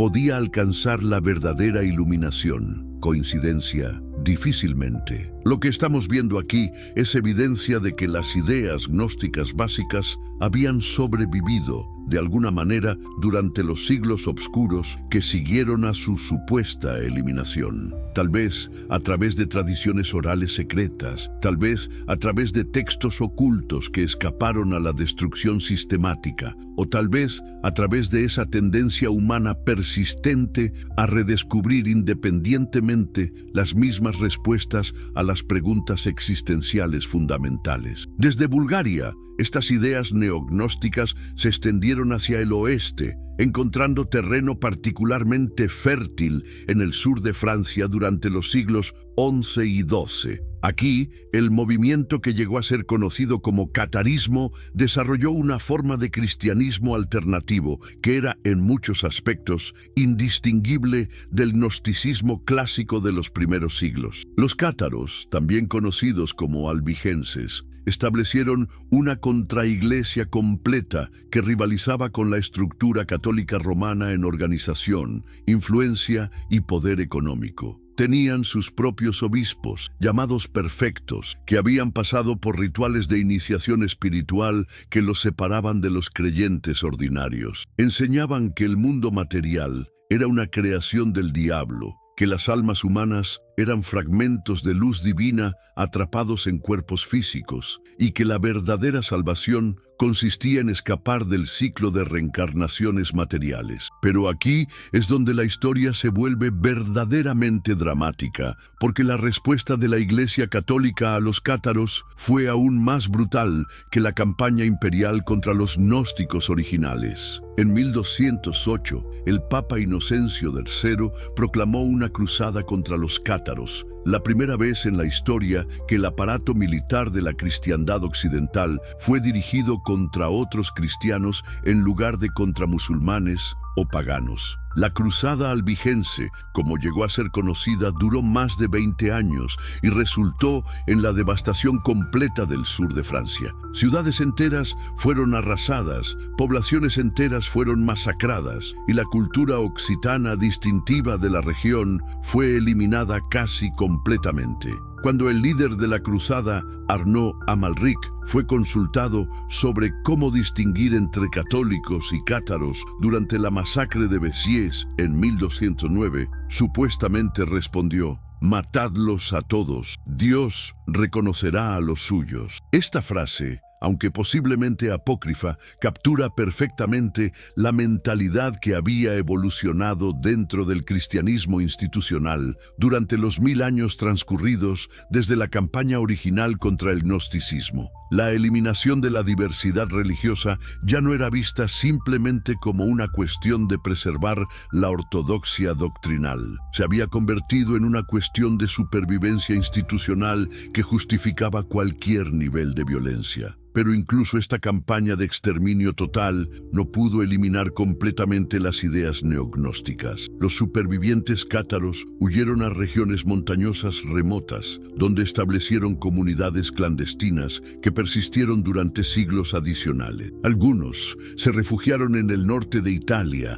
donde se mezclaron con otros movimientos heréticos. Otros emigraron hacia el este, llevando sus ideas a regiones donde el poder de la Iglesia romana era más débil. ¿Y sabes qué es realmente fascinante sobre este patrón de supervivencia y resurgimiento? Que nos muestra algo fundamental sobre la naturaleza de las ideas religiosas poderosas. No pueden ser eliminadas simplemente destruyendo los textos que las contienen o matando a las personas que las profesan. Viven en niveles más profundos de la conciencia humana, en esa región donde las preguntas existenciales fundamentales continúan generando respuestas similares independientemente del contexto histórico específico. Durante los siglos XIV y XV, mientras Europa se preparaba para el Renacimiento, estas ideas neognósticas comenzaron a emerger en nuevas formas que eran más difíciles de identificar y perseguir.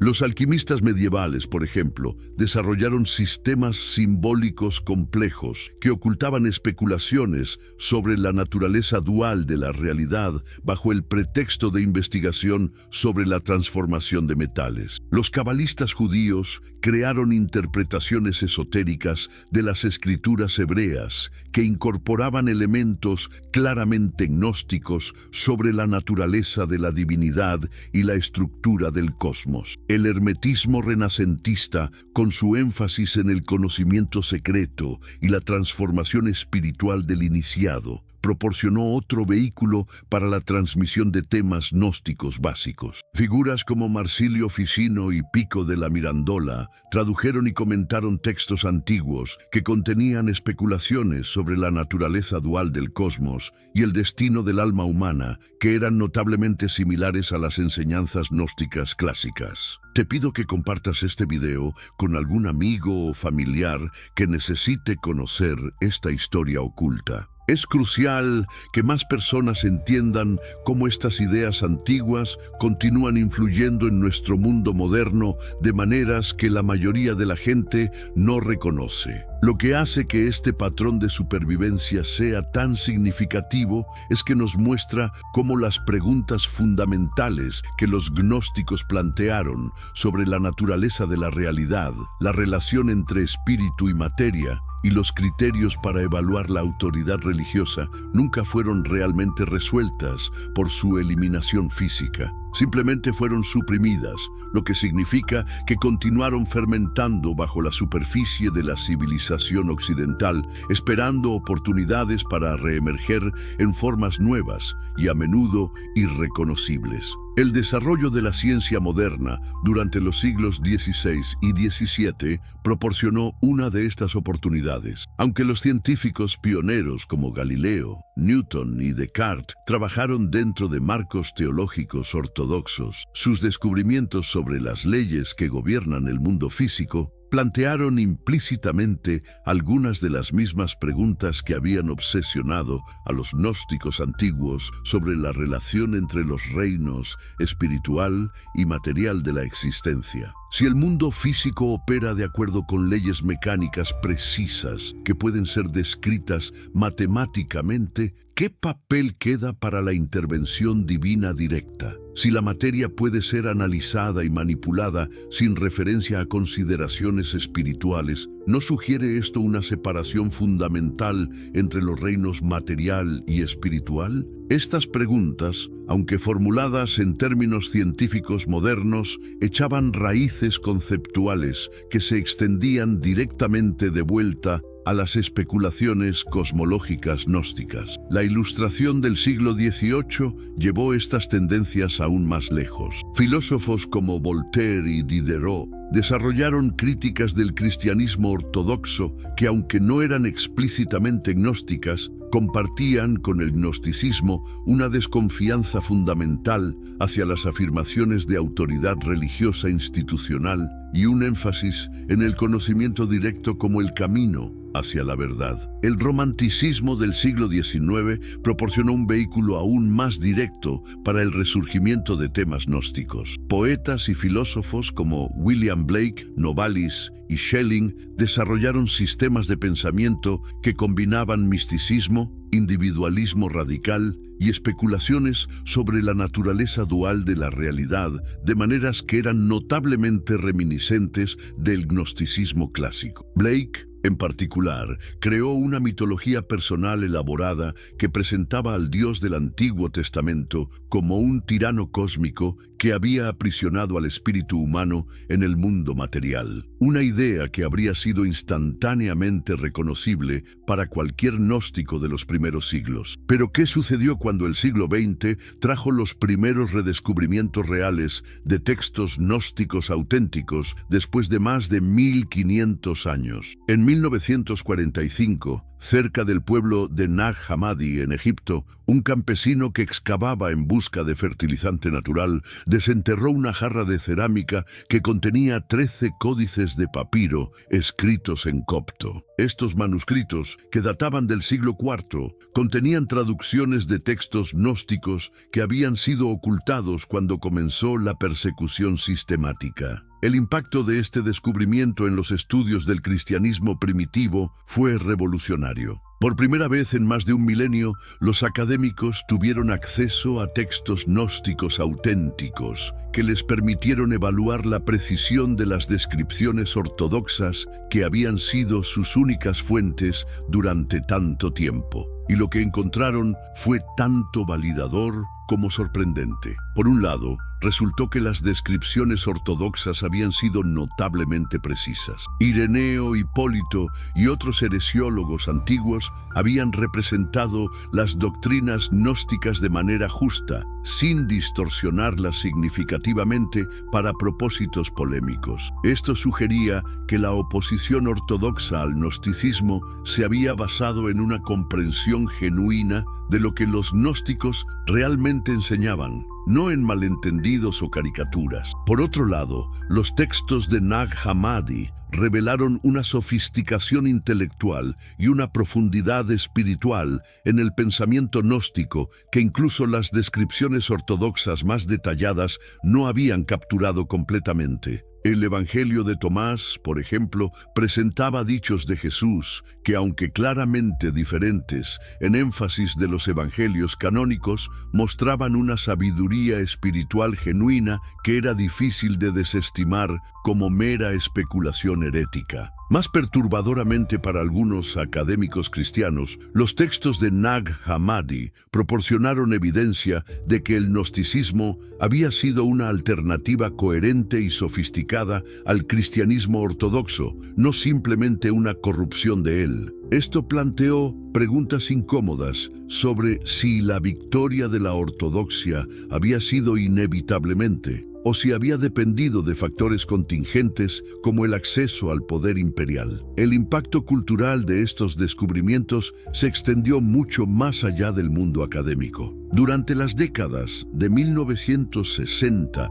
y 1970, cuando las sociedades occidentales estaban experimentando una revolución cultural que cuestionaba la autoridad tradicional en todas sus formas, los textos gnósticos recién descubiertos proporcionaron munición intelectual para aquellos que buscaban alternativas al cristianismo institucional. El movimiento de la nueva era, que floreció durante este periodo, incorporó temas gnósticos centrales, de maneras que habrían sido familiares para los antiguos valentinianos o basilidianos. La idea de que cada individuo contiene una chispa divina que puede ser despertada a través del conocimiento esotérico se convirtió en un lugar común de la espiritualidad alternativa. La desconfianza hacia las instituciones religiosas organizadas, combinada con un énfasis en la experiencia espiritual directa, reflejaba actitudes que los gnósticos antiguos habrían apoyado completamente. Pero aquí es donde la historia se vuelve verdaderamente contemporánea y urgente, porque las ideas neognósticas no se limitaron a los círculos de espiritualidad alternativa. Comenzaron a infiltrarse en el cristianismo institucional mismo, frecuentemente de maneras tan sutiles que ni siquiera los propios participantes se dieron cuenta de lo que estaba sucediendo. ¿Has notado, por ejemplo, cómo ciertos movimientos dentro del cristianismo contemporáneo enfatizan la experiencia espiritual personal por encima de la doctrina tradicional? ¿O cómo algunos líderes cristianos promueven una espiritualidad que minimiza la importancia del mundo físico y las responsabilidades materiales en favor de una búsqueda de realización espiritual? Estos son ecos directos de temas gnósticos antiguos, incluso cuando las personas que los promueven no tienen conocimiento consciente de la historia del gnosticismo. El cristianismo progresista de las últimas décadas ha mostrado tendencias particularmente neognósticas. Su énfasis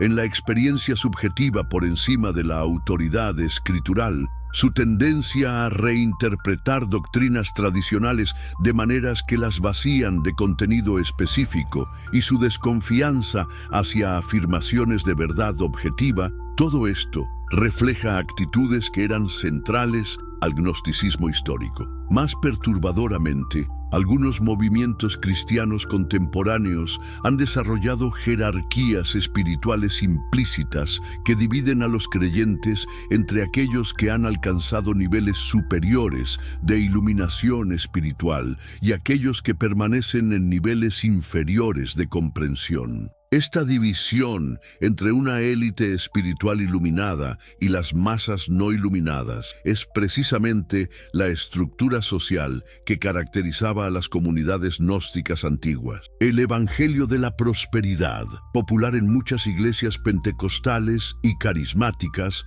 muestra elementos gnósticos cuando enseña que los creyentes pueden trascender las limitaciones del mundo físico a través del conocimiento correcto de principios espirituales. La idea de que la pobreza, la enfermedad y el sufrimiento son simplemente resultados de falta de conocimiento espiritual refleja la desconfianza gnóstica básica hacia el mundo material y la creencia de que los problemas físicos pueden ser superados a través de la gnosis correcta. Incluso en círculos teológicos más tradicionales, las influencias neognósticas pueden detectarse en la tendencia a espiritualizar doctrinas que históricamente han tenido componentes físicos importantes. Cuando los cristianos hablan de la salvación únicamente en términos de experiencia espiritual interna, minimizando aspectos como la resurrección corporal o la importancia de la creación física, están adoptando perspectivas que se alinean más estrechamente con el gnosticismo que con la ortodoxia histórica. Pero ¿qué hay del mundo secular? Aquí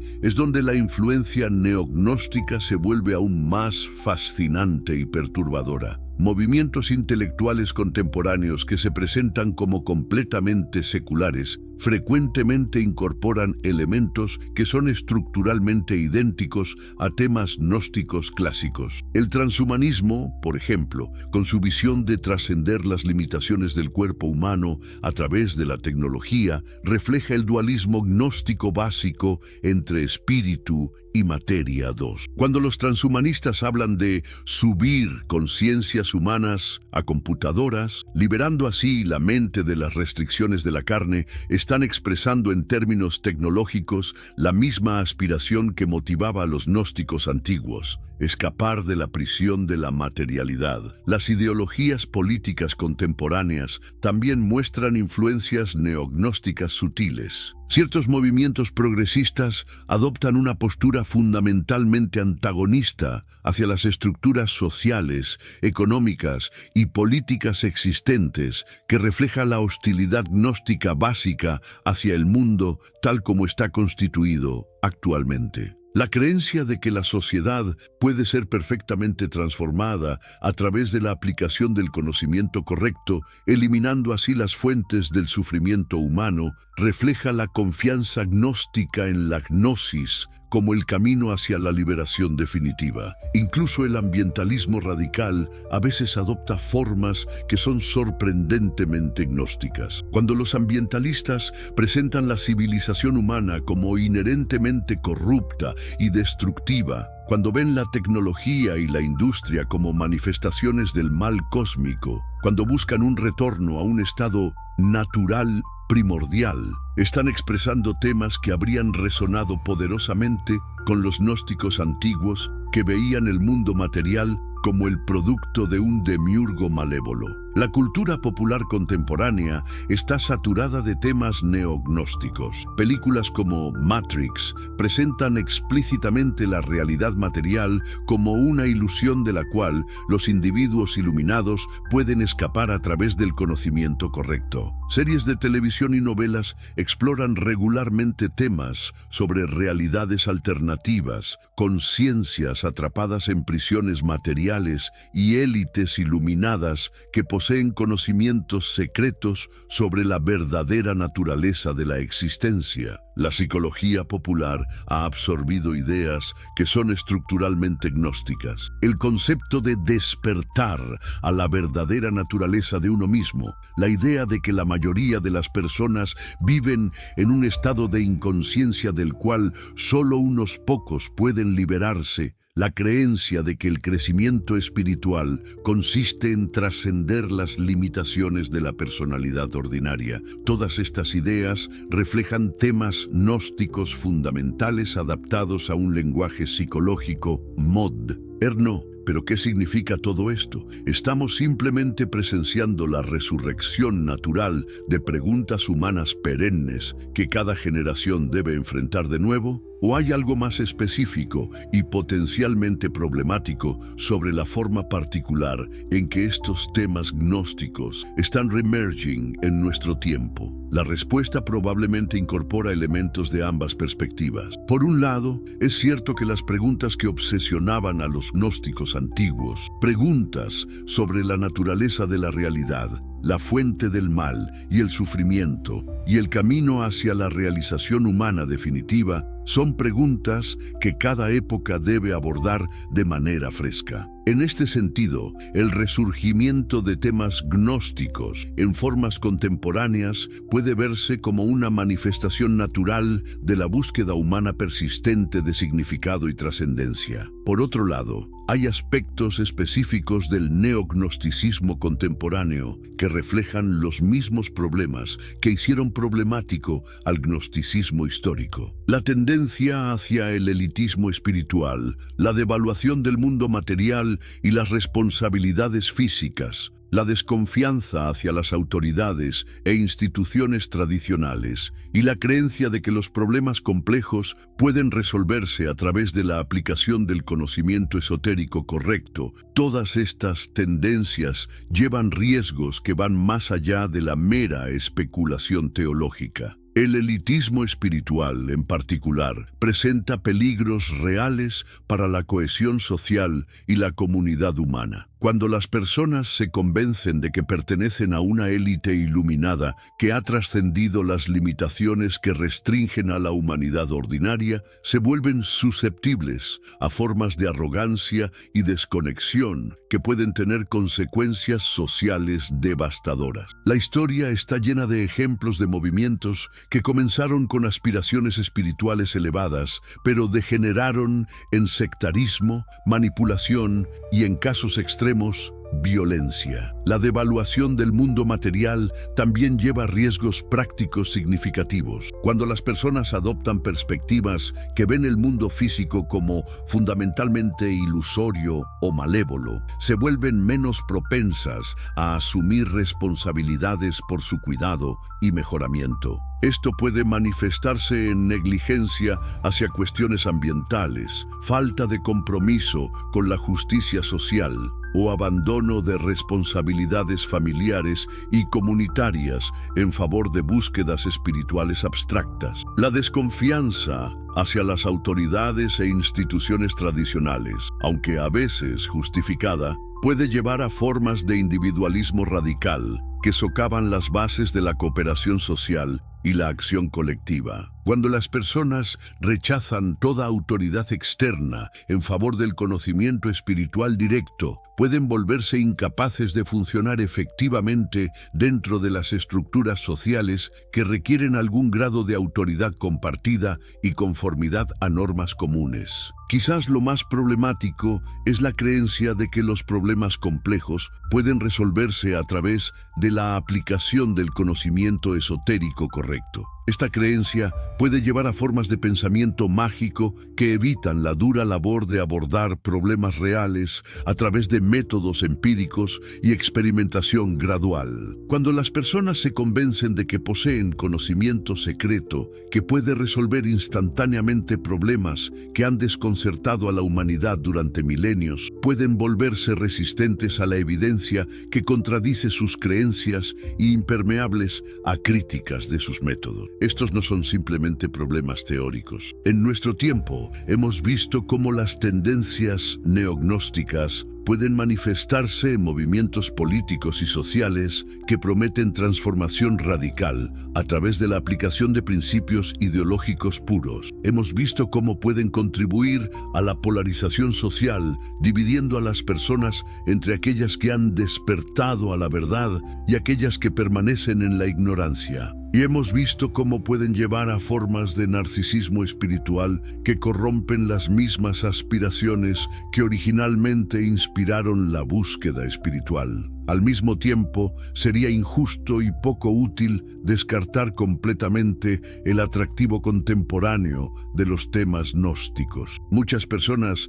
que son atraídas hacia perspectivas neognósticas están respondiendo a fallas reales en las instituciones y formas de pensamiento tradicionales. Están buscando formas de espiritualidad y significado que puedan abordar las complejidades únicas de la vida moderna, de maneras que las formas tradicionales de religión parecen incapaces de proporcionar. La alienación que muchas personas sienten en las sociedades modernas, la sensación de estar desconectadas de fuentes auténticas de significado y comunidad, la percepción de que las estructuras sociales y económicas dominantes son deshumanizantes o corruptas. Estos son problemas reales que requieren respuestas serias. Si las tradiciones religiosas establecidas parecen incapaces de abordar estos problemas de manera efectiva, Es natural que las personas busquen alternativas, incluso si esas alternativas llevan sus propios riesgos. La pregunta crucial que enfrentamos entonces no es simplemente cómo resistir o condenar las tendencias neognósticas contemporáneas, sino cómo responder a las necesidades humanas legítimas que están impulsando a las personas hacia estas perspectivas, de maneras que eviten los peligros históricos asociados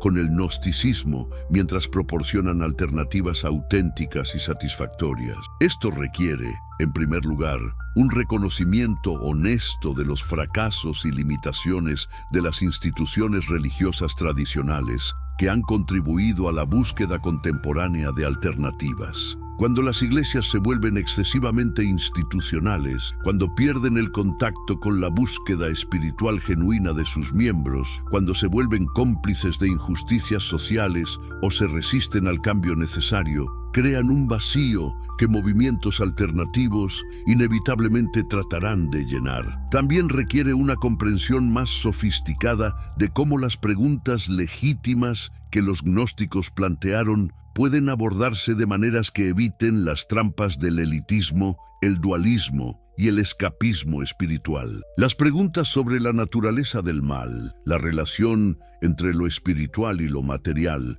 y los criterios para evaluar la autoridad espiritual son preguntas importantes que merecen respuestas serias, no simplemente descarte o condena. Finalmente, requiere el desarrollo de formas de espiritualidad y comunidad que puedan satisfacer las aspiraciones humanas más profundas por trascendencia y significado, sin caer en las trampas que han plagado tanto al gnosticismo histórico como a sus manifestaciones contemporáneas. Pero ¿es esto realmente posible? ¿Puede la humanidad aprender de la historia del gnosticismo de maneras que nos permitan navegar mejor las tensiones entre tradición e innovación, autoridad y experiencia personal, comunidad e individualidad espiritual? ¿O estamos condenados a repetir los mismos patrones de búsqueda espiritual, fragmentación, conflicto y eventual supresión que han caracterizado la relación entre el gnosticismo y la ortodoxia durante los últimos 2000 años? La respuesta a estas preguntas dependerá en gran medida de si somos capaces de aprender las lecciones correctas de la historia completa del gnosticismo, no simplemente la historia de su persecución y supresión, sino también la historia de por qué ha continuado atrayendo a personas sinceras que buscan respuestas a las preguntas más profundas de la existencia humana. Requiere que reconozcamos tanto los insights genuinos como los peligros reales que el gnosticismo ha representado a través de la historia. Y requiere que desarrollemos formas de sabiduría que puedan integrar lo mejor de tanto la tradición como la innovación, tanto la autoridad como la experiencia personal, tanto la comunidad como la individualidad, de maneras que sirvan a la realización humana auténtica sin caer en las trampas que han plagado los movimientos espirituales a través de la historia. La historia de Jesús y los gnósticos no es simplemente una historia sobre eventos que ocurrieron hace 2000 años. Es una historia sobre patrones persistentes en la experiencia humana que continúan manifestándose en nuestro tiempo. Es una historia sobre la tensión entre la búsqueda de la verdad y la tentación del poder, entre la aspiración hacia la trascendencia y los peligros del escapismo, entre el deseo de comunidad auténtica y la atracción del elitismo espiritual. Es en última instancia una historia sobre la responsabilidad que cada generación tiene de enfrentar las preguntas más profundas de la existencia de maneras que honren tanto la sabiduría del pasado como las necesidades del presente. Una historia que nos invita no simplemente a condenar los errores del pasado, sino a aprender de ellos de maneras que nos permitan construir un futuro más sabio y más humano, porque al final la verdadera lección de la historia gnóstica no es que debemos elegir entre la tradición y la innovación, entre la autoridad y la experiencia personal, entre la comunidad y la individualidad. Es que debemos encontrar formas de integrar estas dimensiones de la experiencia humana que sirvan al florecimiento de la humanidad en toda su complejidad y potencial. Y esa, tal vez, es la gnosis más importante de todas. El conocimiento de cómo vivir sabiamente en un mundo que constantemente nos desafía a crecer más allá de nuestras limitaciones actuales, sin perder de vista las verdades fundamentales que han guiado a la humanidad a través de los siglos. La historia continúa, y cada uno de nosotros tiene un papel que desempeñar en determinar hacia dónde conduce. La pregunta no es si las ideas gnósticas continuarán influyendo en nuestro mundo, porque claramente lo harán. La pregunta es si seremos lo suficientemente sabios para navegar esa influencia de maneras que sirvan a la verdad y al florecimiento humano, en lugar de simplemente repetir los errores del pasado en formas nuevas y potencialmente más peligrosas. Si has llegado hasta aquí, significa que has sido testigo de una de las historias más extraordinarias y ocultas de la humanidad. Has descubierto cómo una búsqueda sincera por la verdad espiritual se convirtió en una batalla épica entre diferentes visiones del cristianismo. Una batalla que se libró no solo con argumentos teológicos, sino con fuego, espada y la eliminación sistemática de ideas enteras. ¿Te das cuenta de lo que acabas de presenciar? No solo has aprendido sobre eventos que ocurrieron hace 2000 años, has visto cómo esos mismos patrones, esas mismas tensiones entre autoridad y experiencia personal, entre tradición e innovación, entre comunidad e individualidad espiritual, continúan moldeando nuestro mundo hoy mismo, frecuentemente de maneras que ni siquiera reconocemos. Esta no es información que encuentres en los libros de historia convencionales o en los sermones dominicales. Es conocimiento que ha sido deliberadamente ocultado, suprimido o simplemente ignorado durante siglos. Y ahora que lo posees, tienes una responsabilidad. Si realmente este contenido ha resonado contigo, si sientes que ha expandido tu comprensión del mundo y de la historia de las ideas que continúan influyendo en nuestras vidas, entonces te pido algo fundamental. No guardes este conocimiento solo para ti. Compártelo con esa persona en tu familia que siempre se hace las preguntas profundas sobre la religión y la espiritualidad. Compártelo con ese amigo que está buscando respuestas más allá de las narrativas convencionales. Compártelo con cualquiera que esté dispuesto a cuestionar las versiones oficiales de la historia y buscar una comprensión más completa de cómo llegamos a ser lo que somos. Este tipo de conocimiento tiene poder precisamente porque ha sido mantenido lejos del público general durante tanto tiempo. Cuando más personas comprenden estos patrones históricos, cuando más personas pueden identificar cómo las mismas dinámicas que destruyeron el gnosticismo continúan operando en nuestro tiempo, más capaces somos como sociedad de navegar estos desafíos de manera más sabia. Y aquí está la cosa. Crear contenido como este no es fácil. Requiere horas de investigación, semanas de escritura y recursos significativos para producir y compartir.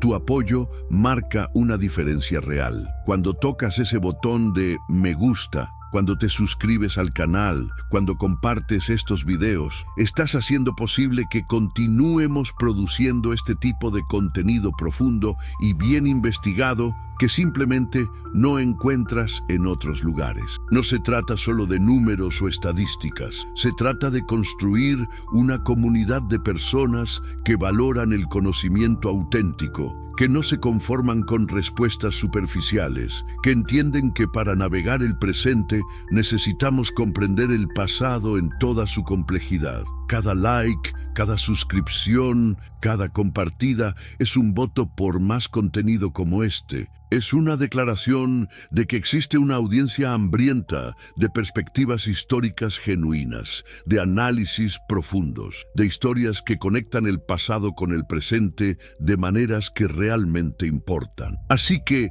si este viaje a través de la historia oculta del gnosticismo te ha impactado, si te ha hecho ver el cristianismo, la religión o incluso la naturaleza de la verdad y la autoridad de manera diferente, entonces únete a nosotros en esta misión de hacer que el conocimiento auténtico sea accesible para todos. Dale me gusta a este video ahora mismo. Suscríbete al canal si aún no lo has hecho. Y más importante que todo, comparte este contenido con las personas en tu vida que están listas para estas verdades más profundas. Porque al final, el conocimiento solo tiene poder cuando se comparte, cuando se convierte en parte de una conversación más amplia sobre quiénes somos y hacia dónde vamos como especie. La historia de Jesús y los gnósticos nos enseña que las ideas poderosas nunca mueren realmente. Simplemente esperan el momento correcto para resurgir. Tal vez este sea ese momento. Tal vez tú seas parte de esa resurrección. La elección es tuya.